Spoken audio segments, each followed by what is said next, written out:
apa kabarnya? Miss doakan semoga kalian sehat walafiat dan selalu dalam lindungan Allah Subhanahu wa Ta'ala. Sebelum pembelajaran dimulai, saya akan memperkenalkan diri. Nama saya Miss Betty, mengajar PKN di SMP Namira. Selamat bergabung ya anak-anak di SMP Namira. Di pertemuan pertama ini kita membahas mengenai rumusan dan penetapan Pancasila sebagai dasar negara. Dan subbabnya adalah rumusan Pancasila sebagai dasar negara. Nah, di subbab ini kita akan membahas mengenai bagaimana proses rumusan dasar negara Pancasila.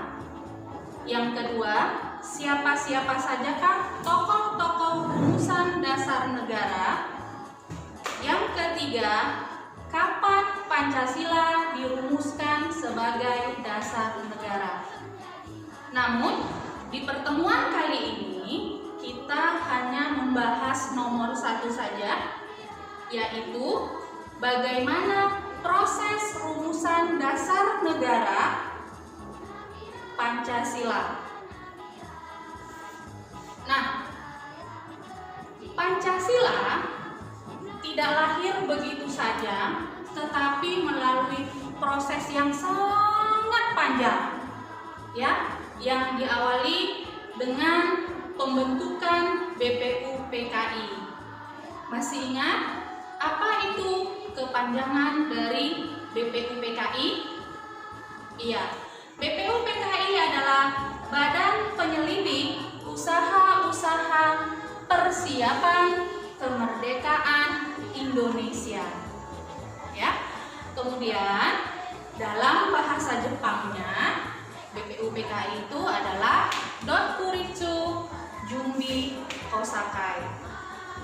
Ya, ini wajib kalian ingat karena sampai kapanpun juga nanti kalian SMA, materi ini masih dipelajari. Ya, dalam pembentukan dasar negara, BPUPKI mengadakan sidang sebanyak 2 kali. Yang pertama, sidang pertama itu dilaksanakan pada tanggal 29 Mei sampai dengan 1 Juni 1945 yang membahas tentang dasar negara Indonesia. Seperti yang saya jelaskan di awal tadi, bahwa bangsa Indonesia memiliki sejarah yang sangat panjang untuk mencapai kemerdekaannya, dimulai dari masa zaman penjajahan sampai dengan zaman kolonialisme. Zaman kolonialisme, bangsa Indonesia pernah dijajah oleh bangsa Belanda selama 3,5 abad, yaitu sekitar 350 tahun. Kemudian yang kedua, bangsa Indonesia dijajah oleh bangsa Jepang selama 3,5 tahun lamanya.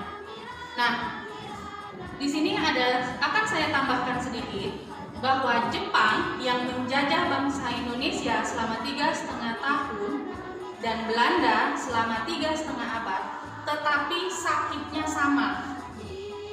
Orang Jepang menjajah bangsa Indonesia selama 3,5 tahun, tetapi mereka lebih sadis, lebih kejam dari bangsa Belanda yang dilakukan terhadap orang-orang Indonesia. Nah, berdasarkan kesakitan bangsa Indonesia ini, bangsa Indonesia mempunyai keinginan yang sangat kuat dari bangsa Indonesia itu untuk merdeka. Ya, bangsa Indonesia itu ingin sekali merdeka, sehingga mereka merumuskan dasar negara kita, yaitu Pancasila. Nah, Pancasila mempunyai kedudukan tersendiri bagi bangsa Indonesia.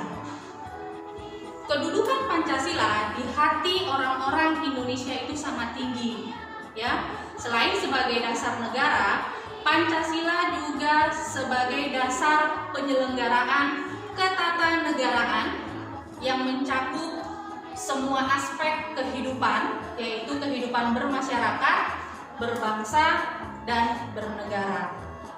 Maksud dari penyelenggara ketatanegaraan negara itu adalah bahwa pemerintah Indonesia menjalankan pemerintahannya sesuai dengan dasar-dasar Pancasila. Kemudian masyarakat Indonesia hidup bermasyarakat harus sesuai dengan dasar-dasar Pancasila.